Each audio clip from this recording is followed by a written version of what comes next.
쌀밥 먹기가 무서워요. 한국은 어떻게 그렇게 아무 생각 없이 먹을 수 있죠? 충격적인 상황이 벌어지고 있습니다. 일본 쌀값이 폭등하면서 가뜩이나 후쿠시마 사고로 쌀 안전에 대해 걱정이 많던 일본 사람들이 쌀밥 먹기를 꺼려하는 상황이 이어지고 있다는 소식입니다. 그와 동시에 유명 프로그램에 나온 한국 급식이 화제가 되면서 그건 다 조작이라며 분명 숨기고 있는 비밀이 있을 거라는 비난이 이어지고 있습니다. 그 비밀을 파헤치려는 일본 사람의 숨막히는 한국 탐방기, 지금 바로 만나보시죠. 안녕하세요. 저는 일본 사람 스즈키 사치코라고 합니다. 도쿄 외곽의 한 중학교에서 영양사로 일하고 있어요. 30년 동안 학교 주방으로 출근하고 있죠. 예전에는 주방이 제 행복한 공간이었는데 솔직히 요즘은 걱정이 가득한 곳이 되어버렸어요. 제 손은 바쁘게 오늘의 메뉴와 쌀 공급량을 확인하고 있었습니다. 쌀 냄새가 저를 행복하게 해야 하는데 요즘은 그저 우리의 문제를 떠올리게 할 뿐이었어요. 이번 주에는 쌀이 이틀치밖에 없네. 한숨이 나왔습니다. 우리 학교는 요즘 돈이 부족해요. 일본의 쌀값은 계속 오르고 있고 이제는 월요일과 금요일에만 쌀을 제공할 수 있게 됐어요. 다른 날에는 학생들이 빵이나 라면을 먹어야 했죠. 많은 학부모님들이 이 상황에 불만을 가지고 있었어요. 또 쌀이 어디서 오는지도 걱정하고 계셨고요. 후쿠시마 사고 이후로는 일부 일본 쌀의 안전성을 신뢰하지 않게 됐거든요. 학생들은 실망한 얼굴로 급식을 대충 먹었고 그나마도 남기는 학생들이 대부분이었어요. 가끔은 다른 나라의 학교 급식은 어떨지 궁금했어요. 한국 학교의 급식이 정말 훌륭하다는 얘기를 들었거든요. 하지만 그게 진짜일 리 없었죠. TV 프로그램에 나오는 거니까 과장되고 조작된 내용이 들어간 게 분명했어요. 옆을 둘러보니 다른 조리사들도 지쳐 보였어요. 뭔가가 잘못 돌아가고 있는 기분이 들었죠. 스즈키 씨, 제 사무실로 와주세요. 나카무라 교장 선생님의 목소리에 깜짝 놀랐어요. 그는 거의 주방에 오지 않거든요. 그의 진지한 얼굴에 살짝 긴장이 됐어요. 저는 앞치마에 손을 닫고 교장 선생님을 따라갔습니다. 혹시 요리 프로그램에서 한국 학교 급식을 본 적 있나요? 교장실에 앉자마자 그가 물었어요. 당연하죠. 모두가 그 온라인 영상을 봤잖아요. 다양하고 먹음직스러운 음식들과 안전하고 풍부한 쌀, 웃고 있는 학생들. 지금 일본의 상황에선 꿈만 같은 일이었고 한국에서도 실제 상황일 리는 없었죠. 한국 학교 급식에는 분명 숨기고 있는 비밀이 있을 겁니다.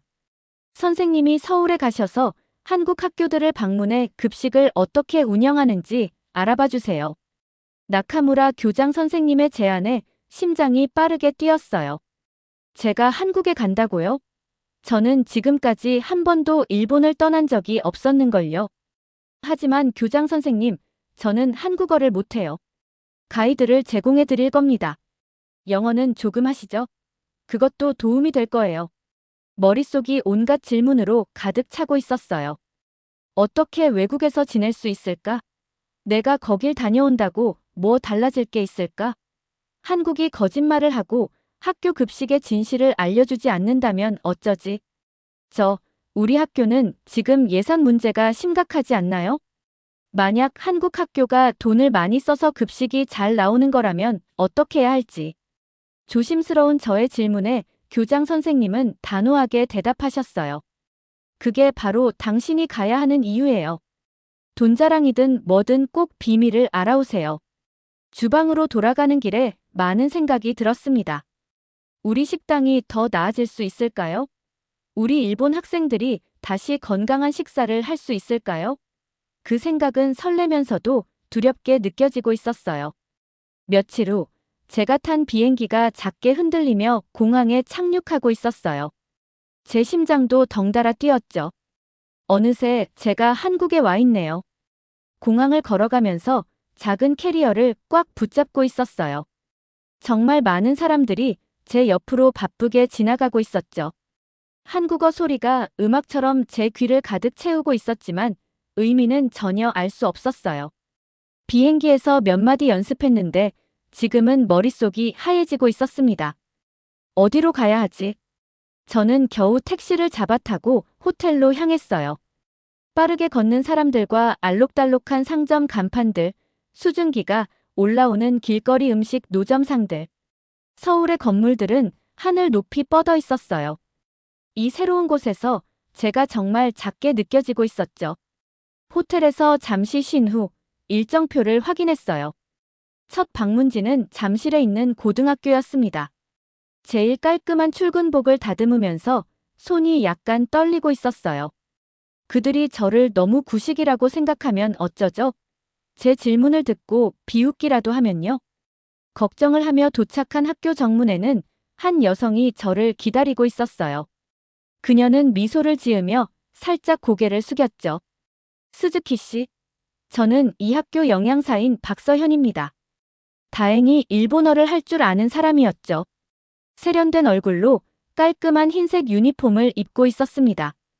한국 학교는 모든 것이 깨끗하고 밝았습니다. 그런데 가장 놀라운 건 별도의 건물에 도착했을 때였어요. 간판에는 한국어와 영어로 급식동이라고 적혀 있었습니다. 급식만을 위한 건물이 따로 있는 건가요? 눈을 크게 뜨고 물었어요. 서현 씨가 고개를 끄덕이며 저를 안으로 안내했어요.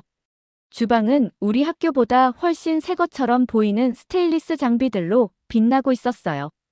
흰 유니폼을 입은 조리사들이 커다란 솥에 음식을 준비하며 바쁘게 움직이고 있었죠. 맛있는 냄새가 제 배를 꼬르륵 울리게 만들고 있었어요. 진한 소고기 국물과 정갈한 반찬들, 그리고 완벽하게 익은 쌀의 달콤한 향기였습니다. 하지만 진짜 충격은 식당 구역에 도착했을 때 왔어요. 놀랍게도 학생들이 원하면 더 가져갈 수 있는 밥 코너가 있더라고요. 밥을 더 가져갈 수 있다고요? 아니, 그보다 밥을 더 먹고 싶어 하는 학생들이 있다고요? 네, 원하는 만큼 가져갈 수 있고 대신 가져간 것은 다 먹어야 해요. 이건 우리 학교와 너무 달랐어요. 우리는 모든 양을 측정하잖아요. 예산 내에서 쌀알 하나하나를 세다시피 하면서요. 더군다나 문제가 하나 더 있었죠. 저희는 쌀밥 먹기가 무서워요. 비싸고 안전도 걱정이 되고. 한국은 어떻게 그렇게 아무 생각 없이 먹을 수 있죠? 한국 쌀은 안전부터 물가 시스템까지 모든 게 안정되어 있으니까요.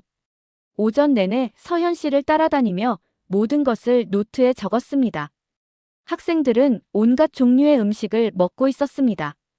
밥과 국뿐만 아니라 풍부하고 특별해 보이는 고기 요리도 있었죠. 신선한 과일도 있었어요. 우리 학교에서는 과일이 특별한 날에만 나오는데 말이죠. 한국 급식은 비용이 많이 들겠네요. 일본 학교의 빠듯한 예산을 생각하며 말했어요. 서현 씨는 저를 사무실로 안내했는데 벽에는 알록달록한 차트가 걸려 있었습니다. 그녀는 예산 시스템과 지역 농장과의 협력 방식, 한 달 전에 미리 식단을 계획하는 방법 등을 설명했죠. 일부는 일본에서 우리가 하는 것과 비슷해 보였지만 어떤 것들은 완전히 달랐어요. 다음 날, 저는 다른 학교를 방문했어요. 또다시 학생들이 건강한 식사를 하는 모습을 보고 있었죠. 아무도 아이들에게 서두르라고 말하지 않았고 그들의 양을 측정하지도 않았습니다. 한국 학생들은 행복해 보이네요. 한국 학생들이 급식 먹는 모습을 보며 말했어요. 음식은 학교를 더 좋아하게 만들기도 해요. 단순히 배를 채우는 게 아니니까요. 한국의 영양사가 웃으며 대답했습니다. 셋째 날, 다시 만난 서현 씨와 저는 서울교육청을 방문했어요. 그들은 서울의 모든 학교가 이제 무상급식을 제공한다고 설명했어요. 식품안전규칙과 영양지침에 대해서도 이야기했죠. 학부모들이 학교 음식이 집밥보다 낫다고 말한 설문 결과를 보여주기도 했습니다. 저는 믿기지가 않았어요. 우리 일본 학교에서는 학부모들이 매번 불평을 하고 있거든요. 한국에서 배운 것들 중 어떤 게 일본에서 통할 수 있을까요? 우리 학교는 한국과 다르잖아요. 하지만 제 마음속에서 급식실이 단순히 빨리 먹고 떠나는 곳이 아니라 행복한 장소로 느껴졌으면 좋겠다는 생각이 들었어요. 처음에는 너무 낯설게 느껴졌던 이 이상한 도시가 이제는 고향으로 가져가고 싶은 비밀들을 선물하고 있네요. 모든 것이 일본에서 통하진 않겠지만 일부는 가능할지도 몰라요. 한국에서도 실제로 일어나는 일이니까 우리도 노력하면 되지 않을까요? 드디어 출장 일정이 끝이 났습니다. 한국에서 일본으로 돌아오는 비행기는 갈 때보다 더 짧게 느껴졌어요. 새로운 아이디어들로 머릿속이 너무 바빠서 시간이 가는 줄도 몰랐죠. 나카무라 교장 선생님과 주방 직원들에게 제가 배운 모든 것을 빨리 공유하고 싶었어요. 도쿄로 돌아와서 보는 익숙한 동네 풍경은 편안하면서도 낯설게 느껴지고 있었습니다. 한국과 비교하니 거리는 좁아 보였고 건물들은 더 오래되어 보였어요. 마치 제가 내면적으로 변해서 이제 모든 것을 새로운 눈으로 보고 있는 것 같았죠. 다음날 출근복을 깔끔하게 차려입고 교장실로 향했습니다. 손바닥에 땀이 나고 있었죠. 아침 내내 뭐라고 말할지 연습했는데도 머릿속에서 단어들이 뒤섞이고 있었어요. 저는 한국 학교 급식에 대해 보고 들은 모든 것들을 이야기했습니다. 정성스레 조리한 음식들과 깔끔한 현대식 조리실, 그리고 행복해 보이는 한국 학생들의 사진도 보여드렸어요. 흥미롭군요, 스즈키 씨. 하지만 우리가 이렇게 할 수는 없어요. 알고 있겠지만 우리 예산은 너무 작아요. 일본의 상황은 한국과 다릅니다. 제 마음이 물속에 빠진 돌처럼 가라앉고 있었어요. 질문이나 우려는 예상했지만 이렇게 단칼에 거절당할 줄은 몰랐죠. 비용이 많이 들지 않는 몇 가지 변화부터 작게 시작할 수도 있다고 설명하려 했어요. 하지만 교장 선생님은 고개를 저었어요. 회의는 그렇게 끝이 났죠. 주방으로 돌아가는 길에 온몸의 에너지가 다 빠져나가는 기분이 들었어요.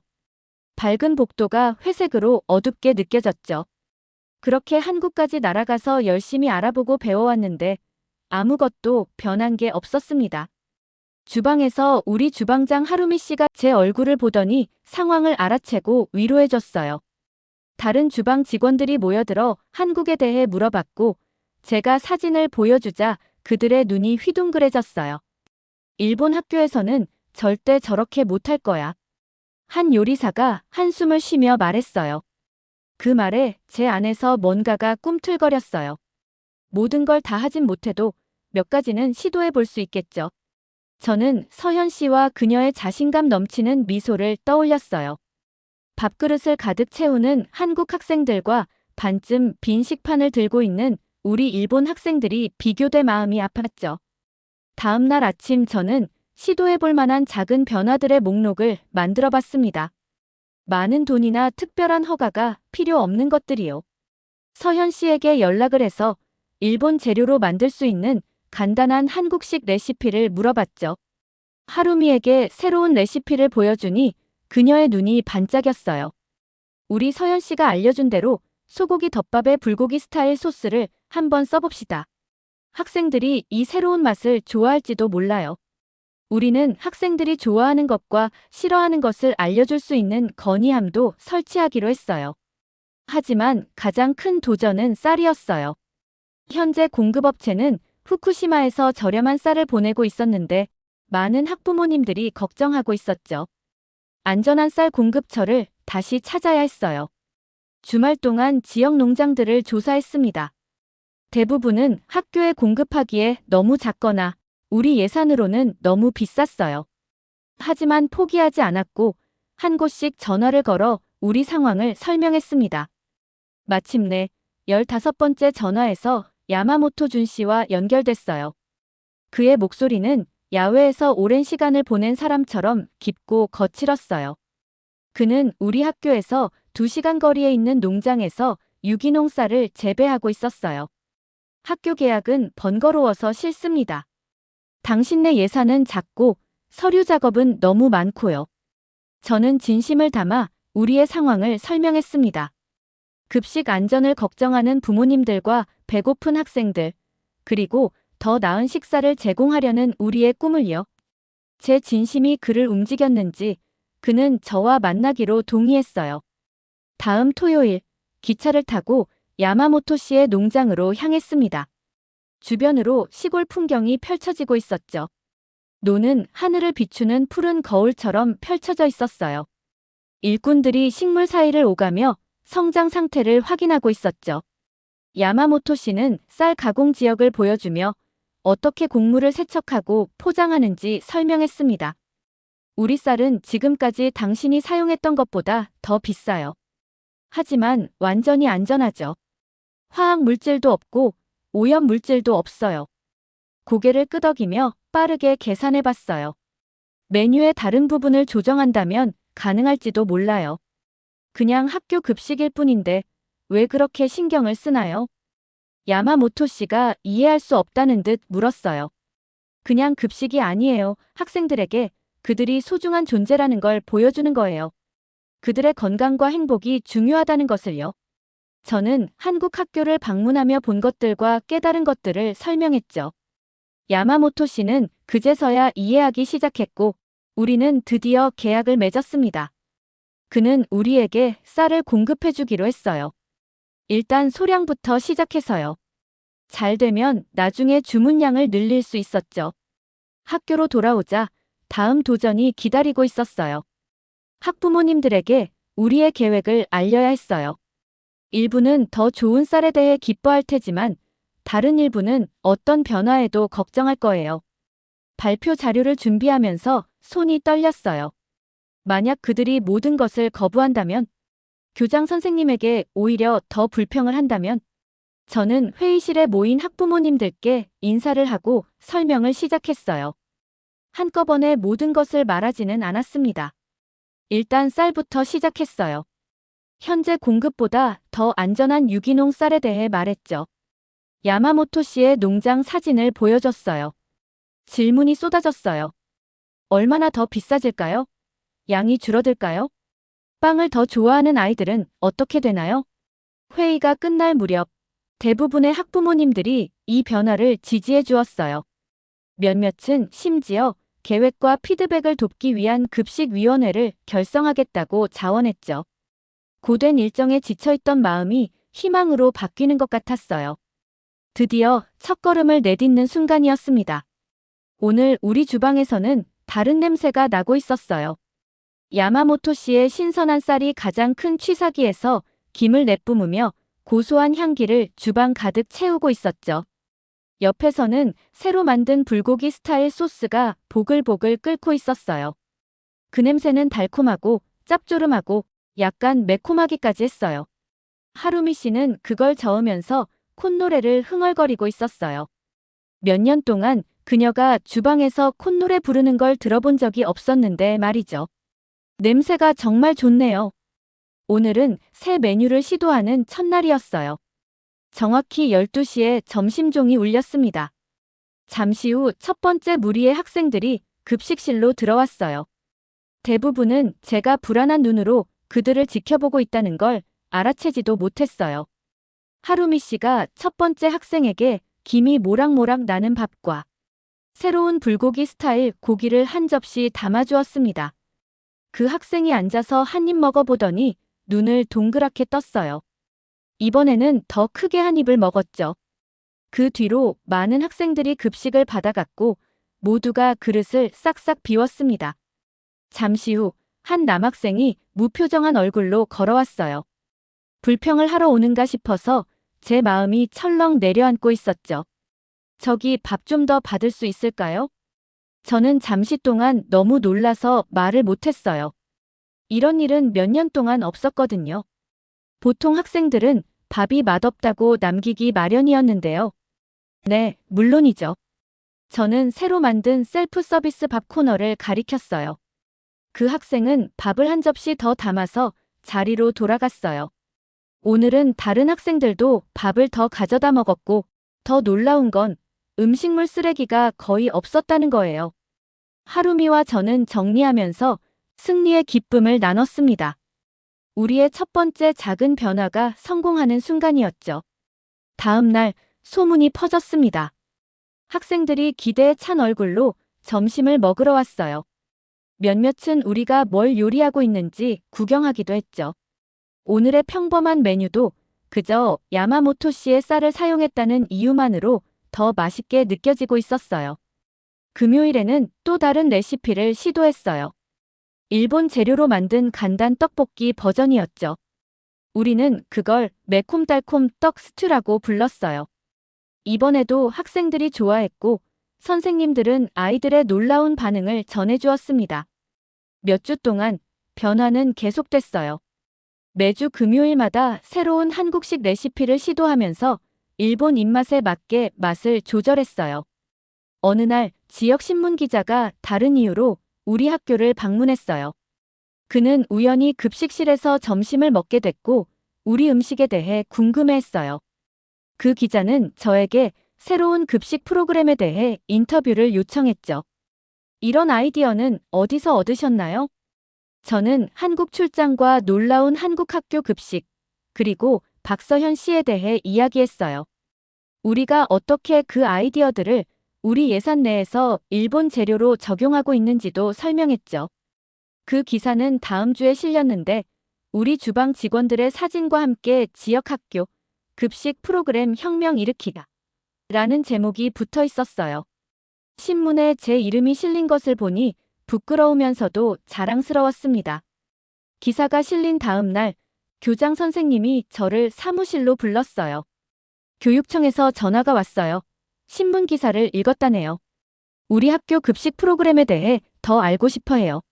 저를 바라보는 교장 선생님의 눈에 존중이 담겨 있었습니다. 그들이 우리를 특별 자금 지원 시범 사업으로 고려하고 있어요.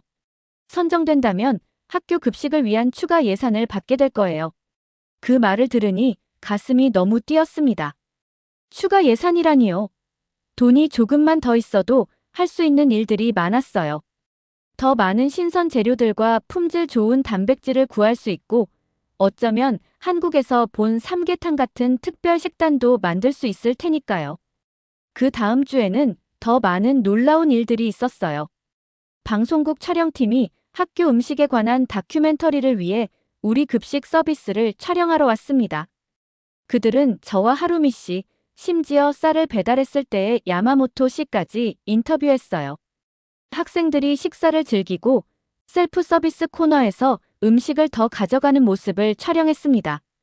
이제는 이 공간이 서두르고 기능적인 곳이 아니라 따뜻하고 행복한 곳처럼 느껴지고 있었죠. 스즈키 씨 잘 해냈네요. 가능하다고 생각지 않았는데 대단해요. 깐깐했던 교장 선생님의 인정도 받았습니다.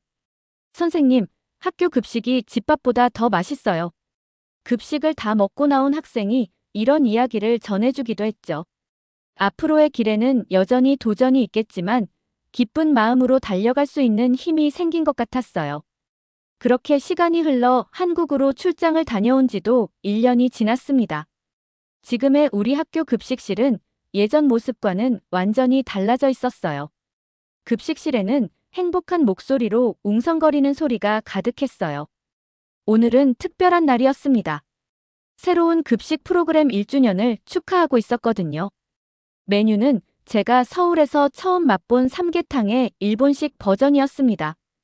우리 버전은 인삼 대신 현지 닭고기와 일본 허브를 사용했지만 그 안에 담긴 한국의 정신은 그대로 담았어요. 배와 마음을 모두 채워주는 따뜻하고 영양가 있는 식사였죠. 진하고 향긋한 닭고기 국물과 부드러운 밥의 향기가 급식실을 가득 채우고 있었어요. 이 모든 것이 어떻게 시작되었는지 돌이켜보면 마치 꿈만 같았습니다. 한 번도 일본을 떠나본 적 없는 55살의 영양사가 혼자서 한국으로 무작정 출장을 떠났던 거죠. 그곳에서 실행하기 불가능해 보이는 아이디어들을 가지고 돌아왔고요. 이제 우리는 매주 5일 동안 쌀밥을 제공하고 있습니다. 모두 야마모토 씨의 농장에서 온 유기농 쌀이었죠. 그의 사업은 너무 많이 성장해서 새 직원 2명을 더 고용했어요. 학생들이 얼마나 그의 쌀을 좋아하는지 말해줄 때면 수줍은 미소를 짓곤 했어요. 음식물 쓰레기는 70% 이상 줄었고 교장 선생님은 우리의 가장 큰 지지자 중 한 명이 되었답니다. 그는 다른 학교에서 온 방문객들에게 우리 프로그램이 어떻게 운영되고 있는지 보여주곤 했어요. 지난달에는 심지어 저와 함께 한국으로 여행해서 서현 씨의 학교를 방문하고 그녀의 영감에 직접 감사 인사를 전했죠. 이제 언론의 관심은 사그라들었지만 더 중요한 게 그 자리를 대신하고 있었어요. 학생들과 가족들의 꾸준한 감사와 지지였죠. 학교 급식에 대한 학부모님들의 불만은 사라졌어요. 대신 레시피 요청과 감사 편지를 받고 있었습니다. 저희는 매달 한 가지씩 새로운 국제 요리를 시도하면서 일본 입맛에 맞게 바꿔서 급식으로 냈어요. 지난달에는 스페인 요리인 빠에야를 도전했고 다음 달에는 인도 커리를 시도할 예정이었죠. 그리고 가장 큰 변화는 저 자신이었습니다. 이제 저는 문제를 장애물로 보지 않았어요. 대신 그것들은 해결되기를 기다리는 퍼즐 같았죠. 지난달 야채 공급업체가 가격을 올렸을 때도 당황하지 않았어요. 더 나은 가격에 제철 채소를 제공할 수 있는 지역 농민 협동조합을 찾았습니다. 구할 수 있는 것을 사용하기 위해 메뉴를 바꿔야 했지만 그것이 오히려 더 흥미롭게 느껴졌어요. 오늘은 반가운 손님도 찾아왔습니다. 우리 축하 행사에 참여하기 위해 한국에서 날아온 서현 씨였죠. 수백 통의 이메일을 주고받았지만 우리가 직접 만난 것은 세 번째에 불과했어요. 당신의 급식실은 마치 집같이 포근한 느낌이 드네요. 서현 씨는 밝은 눈으로 주변을 둘러보며 말했습니다. 저는 그녀에게 최신 변화들을 보여주었어요. 학생들이 두 가지 반찬 중에서 선택할 수 있게 하는 새로운 배식 시스템, 매주 재료에 대한 정보를 게시하는 코너, 그리고 학생들이 가족 레시피를 올리는 레시피 공유 게시판이요. 점심 식사 후 교무실에 갔더니 우리 지역 학교 대표들이 모여 서현 씨를 만나기 위해 기다리고 있었습니다. 두 분이 함께 워크숍을 진행해 주셨으면 합니다. 학교 급식을 어떻게 변화시킬 수 있는지 보여주세요. 저는 한때 한국 학교 급식이 그저 과장된 이야기라고 생각했던 때를 떠올렸어요.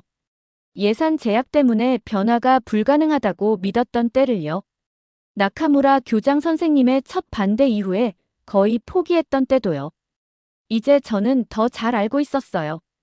변화는 한 번에 일어나지 않아요. 하나의 작은 걸음으로 시작해서 다음 걸음, 그리고 또 다른 걸음으로 이어지죠. 그것은 끈기, 협력, 그리고 가능성에 대한 믿음을 통해 성장하는 거예요. 저는 한국을 통해 일터가 달라질 수 있다는 믿음을 얻었어요. 급식 같은 학교 생활의 가장 평범한 부분조차도 특별하게 만들 수 있었죠. 창문 밖으로 운동장에서 놀고 있는 학생들이 보였어요. 좋은 음식으로 에너지를 얻은 몸과 마음이 그들을 더 활기차게 만들었죠. 이것이 바로 중요한 거예요. 단순히 배를 채우는 것이 아니라 미래를 키워나가는 것이니까요. 제 여정은 아직 끝나지 않았어요. 아직 앞에 도전들이 있고 개선해야 할 것들도 있어요. 하지만 저는 더 이상 그 길을 두려워하지 않아요. 가능성을 믿고 용감한 첫걸음을 내디디면 놀라운 일이 일어날 수 있다는 것을 배웠으니까요. 단순한 학교 주방에서 단순한 밥 한 그릇으로도 기적이 일어날 수 있답니다. 이 배움을 잊지 않을게요. 한국과 서현 씨에게 너무 감사합니다. 오늘의 영상은 여기까지입니다. 오늘의 사연 재미있게 보셨다면 구독과 좋아요 부탁드릴게요.